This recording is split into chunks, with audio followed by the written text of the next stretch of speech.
Hey, everybody, and welcome to another episode of Tribal Trades. Here, coming with you with the daily show. Welcome to everybody, wherever you're tuning in from around the world. Welcome you to the channel. Thank you so much for joining. If you could smash the like, that will help get this out to more people out there, as well as all the comments and questions. I do get back to those, and I love reading those. I appreciate those. And for those of you who wish to join this ever-growing community, clicking the subscribe button also will help grow that as well. Okay, so we're going to talk about Bitcoin and where we see a little bit of an update after yesterday. I felt I brought a little bit of calm there, a little bit of perspective. There are a lot of panic videos out there about the Mt. Gox tokens that have been sent to exchanges. So if you haven't seen that video, please check that out, because I'm not going to go over that same information. But I do want to jump in, first of all, a couple of interesting news articles here. The Crypto Fear and Greed Index, which we did cover yesterday, has reached its lowest level since January of 2023. These have generally been good accumulation areas. So the Fear and Greed Index. We also have with Bitcoin, the FTX is going to be distributing 16 billion in cash, sideline cryptos traders in Q4. So we're going to see billions of buy pressure coming in. And so I think that when we look at what happened with Mt. Gox and the German government with all the Bitcoins that they're planning on selling over the next few months, this is incredible. So I think this is going to be the catalyst for kicking off the next phase of this bull market. So I do see that we're in a little bit of an accumulation phase.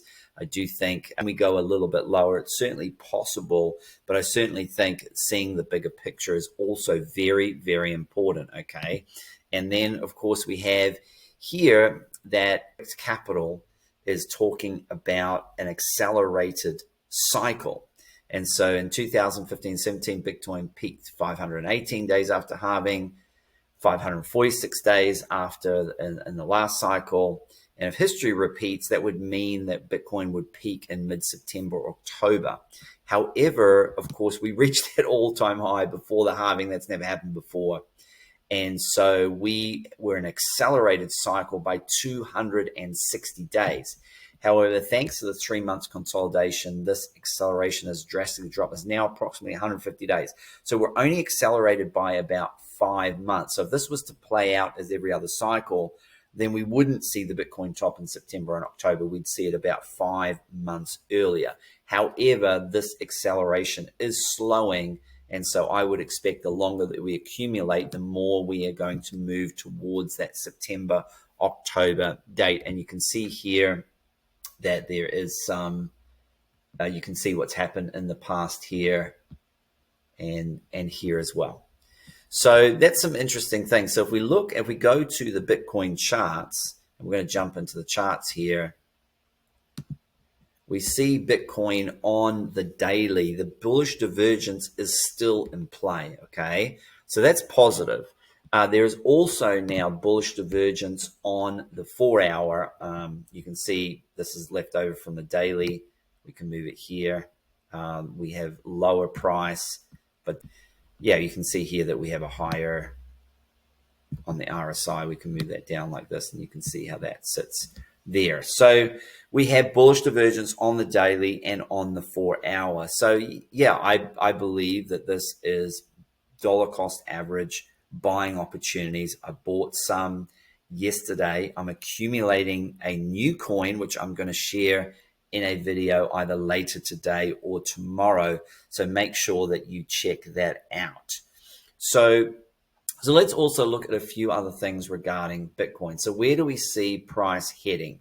Now, what I've shared on this channel and consistently is that I did see Bitcoin bouncing around in this area here with a possible breakout in around the end of July, early August, push and start to retest that all-time high with a possible breakout later in the year.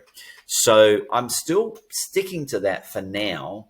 that this consolidation period, that we will eventually come back into this larger bullish wedge, come into the smaller bullish wedge, and then break out. And then we have this area here, which is 73,000, which is going to prove a huge amount of resistance here. So I can see us jamming up in here for a little while before eventually breaking out. And there is, obviously October could be a time frame that we end up doing that, particularly because I still think the cycle will still be a little bit accelerated by then. Certainly by November, December, I would expect us to be setting a new all-time high for Bitcoin. So that's kind of my roadmap for the next 6 months, is that I see us moving our way slowly up out above the 50-day moving average. And I want to have a look at a couple of things here. I'm going to put this back onto the daily chart here. So if we look at the 200 EMA on the daily, we're below it right now. But as you can see here, we've dropped below it. Now, we haven't been below it for some time. We haven't actually been below it since all the way back here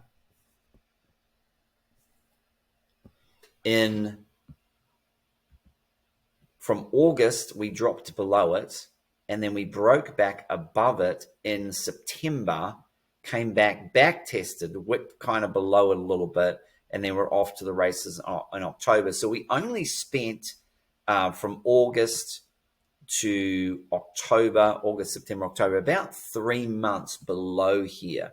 So we didn't spend a lot of time, and we didn't drop very low below it either, okay? If we actually go back a little bit further here, we can actually see that how strong a support it has been. Once you do get above it, you really do stay above it. And so if we come back here, the last time we were under it, previous to that, was all the way back in March 2023, and we really didn't spend a lot of time below it. We only spent a few weeks below it there. And then we have to go all the way back to the bear market here, where we came out of the bear market and came into the bull market, and then we broke above it here in January, but we were below it for a considerable amount of time in the bear market, as you can see there. Okay, I'm not going to go back any further. So you can see once we're in a bull market, we do tend to stay above it for a considerable amount of time. And when we do go below it, we do not spend very much time below this 200 EMA here, as you can see. And so I'm not expecting us to spend more than a few weeks or a few months below this 200 EMA, which would actually bring us out to a few months would bring us out to around this level. And this 50-day moving average is going to continue while we're underpriced, is going to continue to come down. So I do expect that we are going to look to come back into a break above here, break back above this trend line above, but some heads. This 50-day moving average will come back into here, and then we look to push above. I wouldn't be surprised if we come back into this wedge, break above the 50-day moving average simultaneously, before then looking to try and establish setting our sights on over this period, setting our sights on the previous all-time high between August and October. Now, of course, we could go a little bit longer into November and December, because this is what happened in the last bull market. If we go back to the monthly view here on Bitcoin, and we just zoom out a little bit, you're going to actually see that we, after the halving, which was in May of 2020, so let's go to May 2020 here, and you can see that there was 1, 2, 3, 4, 5, and then we just kind of took off. So if this was to play out as per the last bull market, we would then see a potential that you can see the lift off around October time over here. And so this is what I have identified over here, that October time can be lift off to push through the all-time high. So I see us climbing here from June, I do feel that this could be a local bottom. Look, can we come down to this 50,049 for one final flush out? That's quite possible. There's 51 here. There's a Fibonacci levels over here on this time frame, and then on the other time frame we've got 50. So we could certainly come down and test that 50, 51, 49. I would be shocked if we went lower than that. Certainly the low could already be in, but I do feel from here through July and August to climb back up through these levels, push through these levels, spend the effort, spend the time, get back up above 66K, get back above the 50-day moving average, retest that as support, and then work our way up to retest the high around 73,000 before then pushing out and coming out and breaking through. I do feel that we're going to break through and set a new all-time high somewhere between October, November, December period in here, just like we did back over here in the last bull market, where we were able to push through, set a new all-time high by the looks of it. That was in November, and then we were off to the races and we didn't come back. So that's certainly something to keep in mind. And if we look at the 50-day moving average, by the way, let's look at the 50-day moving average from a historical point of view. You can see that we're under it, and we've been under it now for, just a few weeks. But generally, let's look at the history of this, because we do see that we don't spend that long under the 50-day moving average either. Over here, we spent from August only to October, so just a few months. Over here, when we lost it for a little while from May over to just June, so about 1 month. And then if we look further back here, we can see that we only sat under it for a little while. And you could actually go back and see that once you lose, it can, in the bear market, you're under it more so than in the bull market. And you come all the way back to the previous bull market. Let's see that when we took off here, we can see that we didn't spend a whole lot of time under it here. We had a consolidation through, comes through to July. And so I'm expecting something similar, where we'll look to break back above the 50-day moving average by the end of July, August. And so you can see once we got above it, we didn't really come back, retested it, and then off to the races. And you can see that in the last bull market, we went fairly parabolic. Now, we didn't, once we broke down from it here in 10th of May 2021, we didn't spend very long under it. We were only under it for a few months, okay? And then look, we came back on top of it in July. We took off, retested it, a little bit of fear back in September, and then we took off. I see this playing off very similar. I think we've had this looked very similar to what we have right now. This looks very similar to what's going on right now. And then this is the next leg up here that I think we're going to see happen. So if we come over to here and we come back to current price chart, we can see same thing. We come out of consolidation. We broke above the 50-day moving average, retested it off to the races. Now we've come back under it, tried to push above it, got rejected, coming down. And now I can see us coming out of here around about this area here, end of July, August. I would expect us to retest and break back above this 50-day moving average.